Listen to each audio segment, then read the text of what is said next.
Hi everyone, welcome to RGBlink YouTube channel.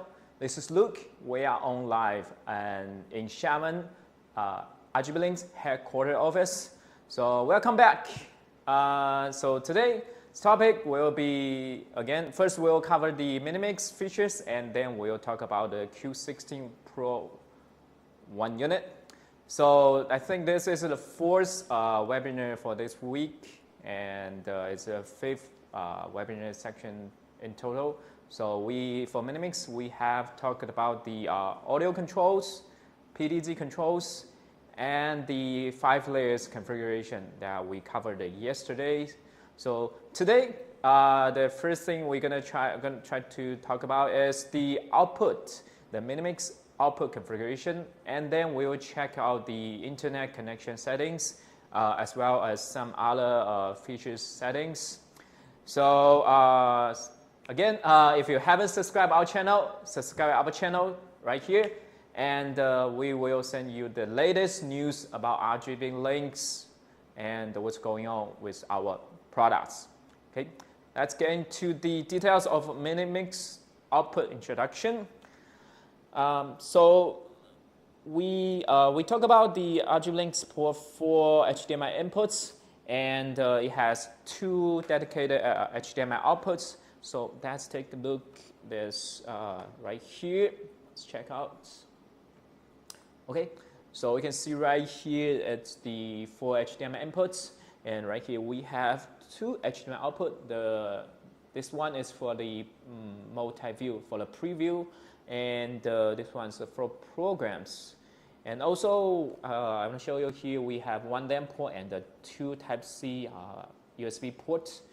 Okay, let's check out the how to configure each output port here. So here we will go to the settings, and we go to the output here, and then you can see here we have. Wait, hold on. Okay. We have the multi-view and program for the corresponding to the 2 HDMI output. So let's check out the multi-view settings. So you can see there's 7 options for the multi-view output port. So right now it's the multi-view output. You can see here. So let's check out the multi-view ports. Okay. So right here you can see on the top left is the preview screen, and on the top right is the programs screen, and below those 2 screens we have the 4 HDMI input signal previews. So on each signal you can see here. So that's, for example, for the HDMI 1, you can see the input resolution right down the HDMI 1 label. And you also can see the volume value for each HDMI input channels. And so that's for so you can see always monitoring the input information, including the resolutions and the audios right here in the multi-views for each HDMI input channel. And then you have the down the left bottom there is the media files. So that's showing the background files, and right next to it is the audio inputs. So you will be able to monitoring the audio input volume value for mic in 1, mic 2, line in, and as well for the Bluetooth. And right next to it is the recording and on-air status. So on this interface, you're able to see if the recording is on, if the on-air is on, and how long it has been recording and how long it has been on air, on streaming. So that's the preview and the interface, the multi-view interface. So pretty much you will see everything you need to know on this interface. Okay, let's go back to the Minimix. Okay. So that's the multi-view mode, and then you can choose the multi-view output port to output the program. So let's check out. So it will be the program output. So I think that's pretty straightforward. And then next one is the text pattern. So in the case you don't have any input signal, but you want to test the output if the output is functioning, so you can try the text pattern. You will create a color bar here, so you can check whether the output is still functioning or if the screen is working. So it's kind of like help you to do the troubleshooting if in some case you have some output problem or display problem with your screen. Okay, that's for the test pattern. Let's go back to it. So right next to it is you can set the output to be HDMI 1 to HDMI 4. So if I were to choose the HDMI 1, that would be, yeah, it takes some time to reboot the output port, yeah. And that would be the HDMI 1. If I choose to the HDMI 2, then it will output the HDMI 2 input signal directly. So with that full option, you will be able to output the full input signal from HDMI directly to the programs without having to switch. So it will always be the HDMI 1 to 4, one of them on the output program output. And then the last one is the DVI HDMI mode. So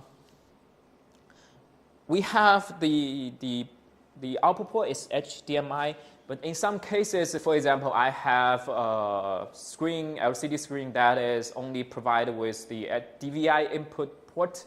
So in that case, you were using the HDMI to DVI converter or HDMI to DVI cables. So in that case, you will need to turn on the HDMI DVI option. So the output signal will be fully compatible with DVI format.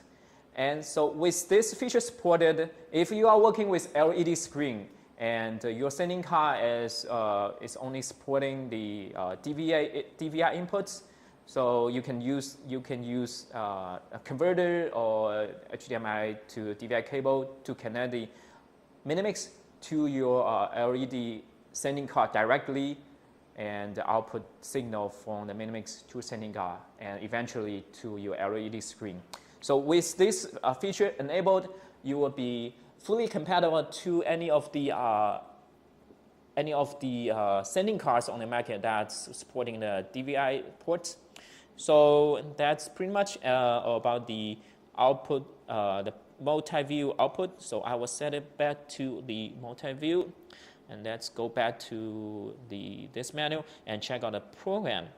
So for program output, it will provide you 3 modes, which is the multi-view. You can also output multi-view on the program output port, and then the program, yeah, that's the by default, and the test pattern. So that's for the program output port. And for program output port, also support the DVI HDMI mode. So you can have 2 ports that will be fully compatible with DVI interface, which you can work with the LED sending cards in your cases.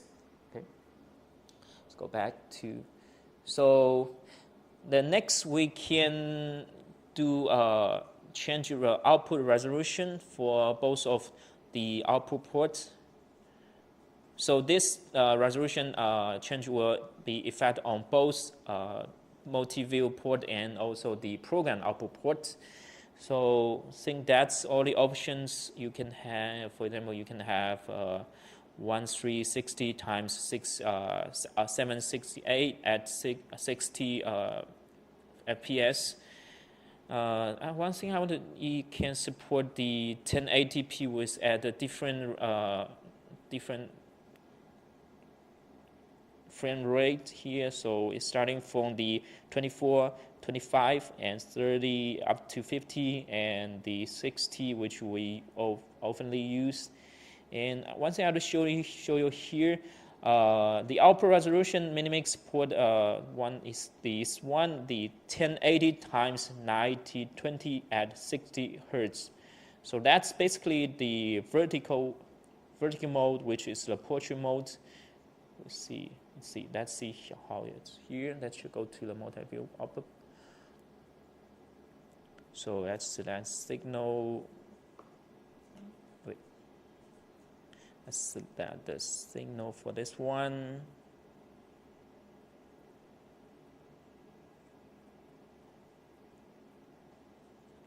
Let's check again.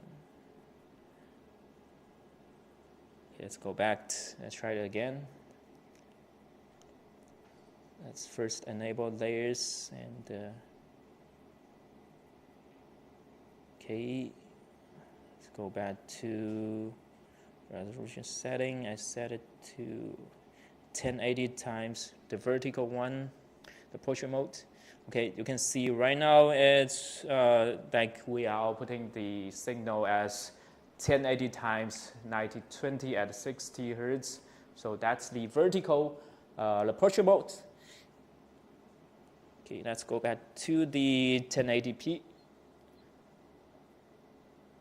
Okay, so that's three settings regarding for the two output ports.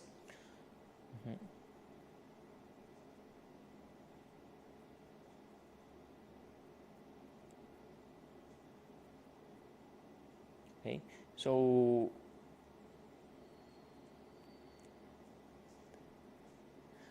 so next we're gonna check out the how we can do internet connection setting, and as well as go through the each setting option for the Minimix. So that way I think we covered everything we want to show you for the Minimix.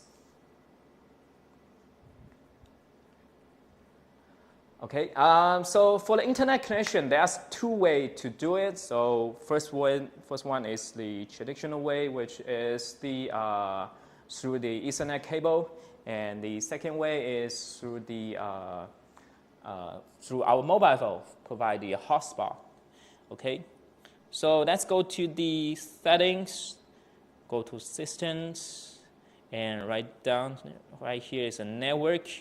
You can see here we have two network mode. The first one is the cable one. So the cable mode. So if you are connecting the network to your switch or to your router, then you will use the network mode through the Ethernet cable, right? And then it supports DHCP. So if your network has a DHCP service, you can use the DHCP instead of manually setting the IP. If you don't have a DHCP server, or you're connecting to, like for example, a PDZ directly, then you can set the IP address manually here. So inputting the IP address and the mask, network mask, and a gateway here. So that's basically pretty straightforward settings for the for the network. But one thing I want to show you here is mobile mode. So in some cases, if you bring the Minimix out on the field, if you are attending a concert or a conference event, or you are in a church and you want to do streaming, and there's no network provided for you to connect it to Minimix, but you have your phone, your iPhone, your Android phones, and you can use the hotspot features from your phone to provide a network for the Minimix. So let me show you how to do it. Okay, so first of all, you're going to take our phones right here. Okay, so you're gonna, for example, if you are using an iPhones, you're gonna go to the personal hotspot setting here. You will open the hotspots, and you will need to enable the to allow to connect with using the USB, and then you take out the USB cable. So my USB cable here, you plug in here, plug your phone, and then you connect the other end to the Minimix Type-C port 2. Then you will go back to, so right here, you can see the sign here, and that means the device I'm connecting to has connected to our, okay, great. So right here you can see it's the hotspot is enabled, and the sign C is showing that the device is connected to my iPhone's hotspot. So this way you will be able to provide a network from your phone through the hotspot features. I think this is pretty pretty good features in some cases which you need when you urgently need a connection to the network, but there's no network on the field, but you have your phone, then you can use your phone to connect to provide a network connection. Okay. Let me switch back to the cable mode. Then let me go through the other options setting for the setting page. So you enter the setting, go to system. The first option is the about devices. So right here you will see all the information for these devices. So the device name, the SN, and the mode version, which is the firmware version for the Minimix. And if you are going to do a firmware upgrade, you're gonna plug in, copy the firmware to your flash drive, then plug into the Minimix Type-C port 1, and then you will be able to see the file here, and you can choose which file you're gonna do upgrade, and plus the update here, then you will do the upgrade. Let's go back to the and the date and time here. So right here you can set the system time for the Minimix. So you can set a date here and the time manually. And you can have the time zone option here. You can do, right now we are at Xiamen, which is the UTC +8. And the last one here is showing how long the device has been turned on and how long it's been working. And here you can see the option for set the time automatically. So if in your network there's a NTP server, which is a time server, you can turn on this option. Then the device will obtain the time through the NTP server. Let's go back to the. Okay, so we talk about the network, then the home page. Okay, so the multi-viewer. So if you, which is this one, which is this one, this interface, we call it multi-viewer. So if you are not doing any configuration, if you are not doing anything on the devices, it will automatically go to the multi-viewer pages in 15 seconds. So if you want, you can change the time. The minimum time is 15 seconds. So you can change to 13 seconds or 1 minute,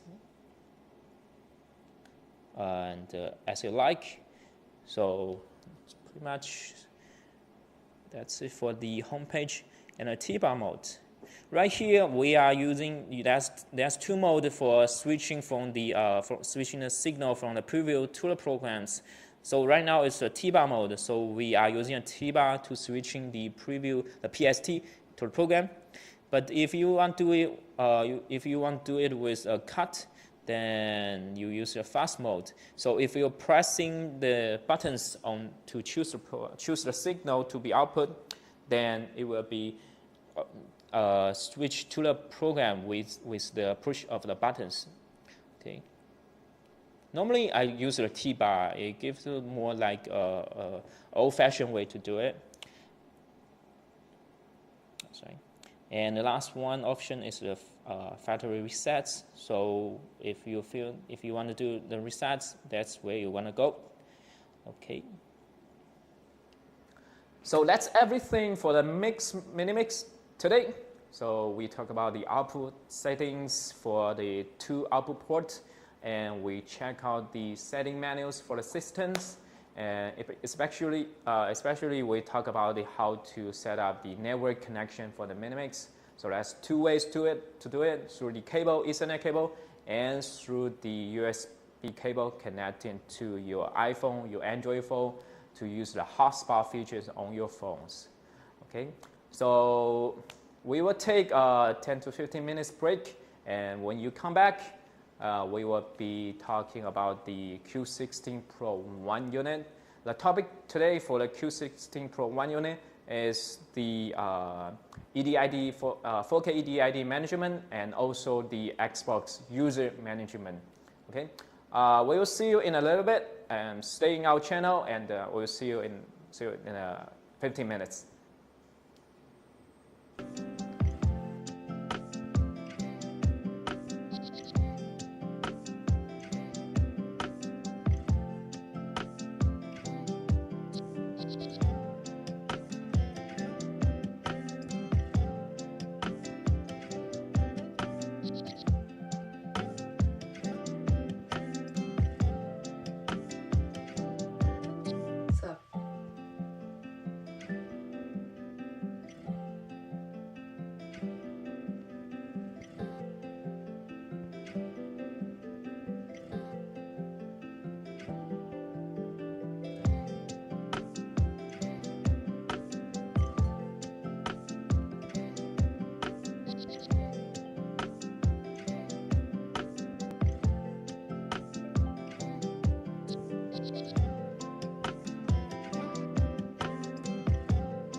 Hello everyone, I'm John. It's a pleasure to see you again. Let's review. Yesterday I introduced how to use export software and remote control to control export Q16 Pro 1U. Q16 Pro 1U. And when using exports, I always set the resolution to standard, but many times the resolution of input source and output display is no standard. And Q16 Pro 1U supports EDID. Achieve a point-to-point effect. So today I will explain to you how to operate. Okay, let's start.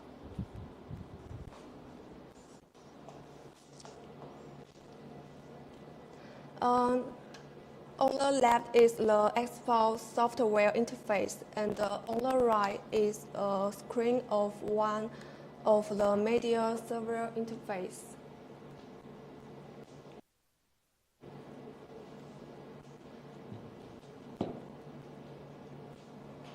The display one is the front panel interface on the media server. The display two is the current interface.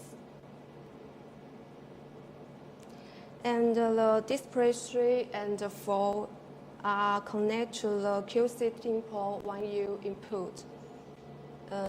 This is the display 4. Now there are the standard 4K input resolution.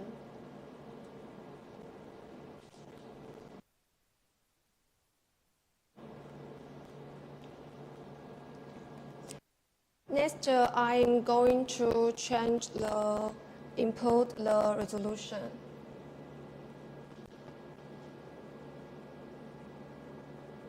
Click on the green into interface. Click the EDID.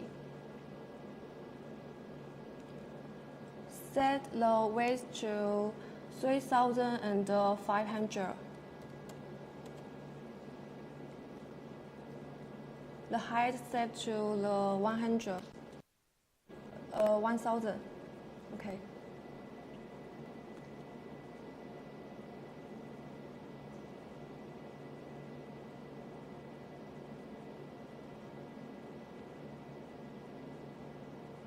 Set the display 4.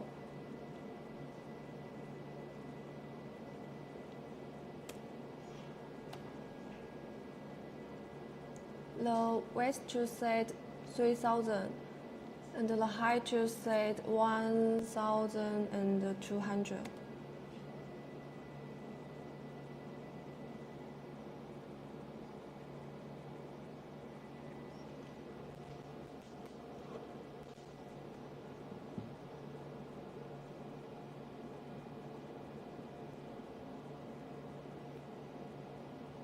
And you can see the layer resolution was modified successfully. This is the display 3.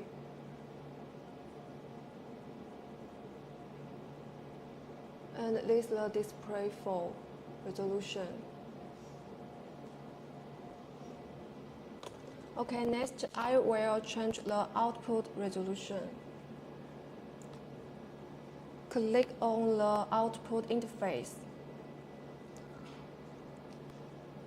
The format range is all, indicating that the resolution of each interface of the entire output board is modified.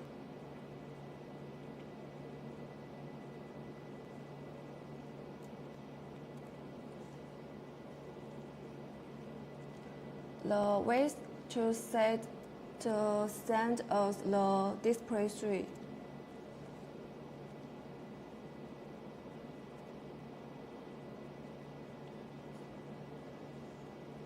This output interface set the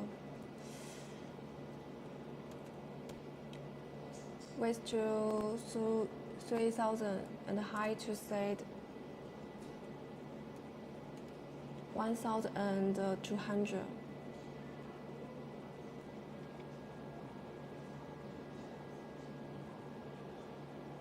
Okay. Next, I will demonstrate the multi-level user permission management. For example, if you have already set up the layout screen, when someone else is using Xpose on another computer, you only want them to switch scenarios without modifying the configuration. You can set an account password and operation permissions for this user. The first one, click the settings. And click this icon. Enter the management.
Okay.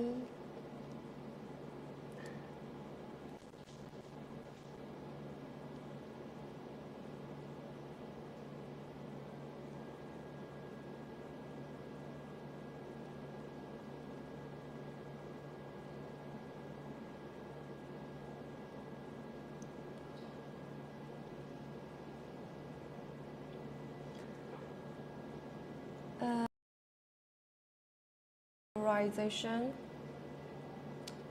Open list the status and new the user list. Set the username and password.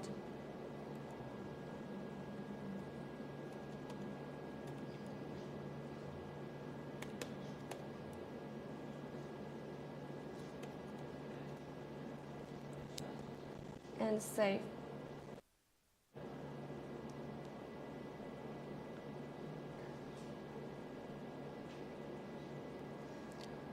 You can set the permission management. I close the input, output, and display and layer.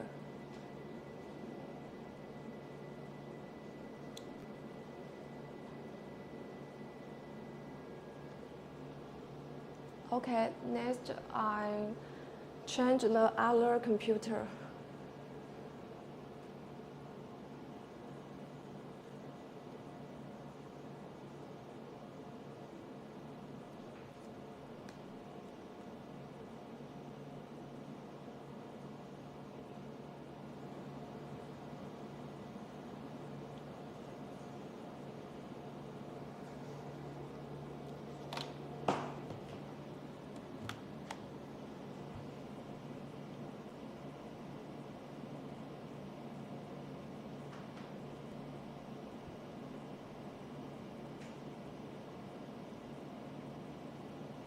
When you choose the device, click on the box.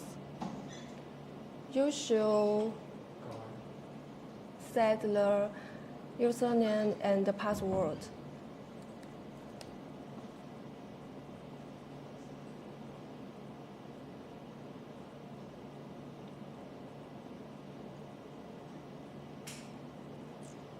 And you can see you control click the display and the layer.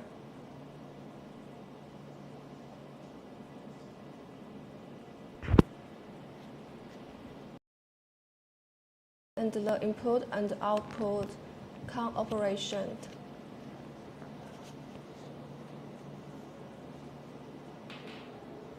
Okay, this is the end of today's introductions. Okay, so you guys have checked out how to use the set the 4K EDID on Q16 Pro 1 unit and how to use the Xbox user management features. I think the user management feature is pretty useful in the cases where you have a multi-user scenarios where you are the admin and you have a few other users and you only want them to control the device's certain features without switching the computer all the times. Okay, so thank you for staying with us for today's webinar, and we cover the Minimix, the internet setting, and the output settings. And for the Q16 Pro 1 units, we cover the EDID and the user management. So we'll come back tomorrow at the same time. We will bring you the 5th webinar for this week, and we will still talking about the first section. We'll talk about the Minimix, and the next section we'll talk about the Q16 Pro 1 unit again. And for those of you who haven't subscribed our channel, again, subscribe our channels. You can see the replay of our today's webinar and the previous webinars and on our YouTube channels. And if you have any questions regarding the Minimix and Q16 Pro 1 units or the 4 units or any other products from RGBlink, or if you have any suggestion, if you have any streaming questions, leave those questions or comment in the comments. We will get to you and we will reply via the YouTube channels. Okay, thanks for joining us today again, and hopefully you will have a great day. And this is Luke. We are live on Xiamen at RGBlink's headquarters office, and see you tomorrow. Bye.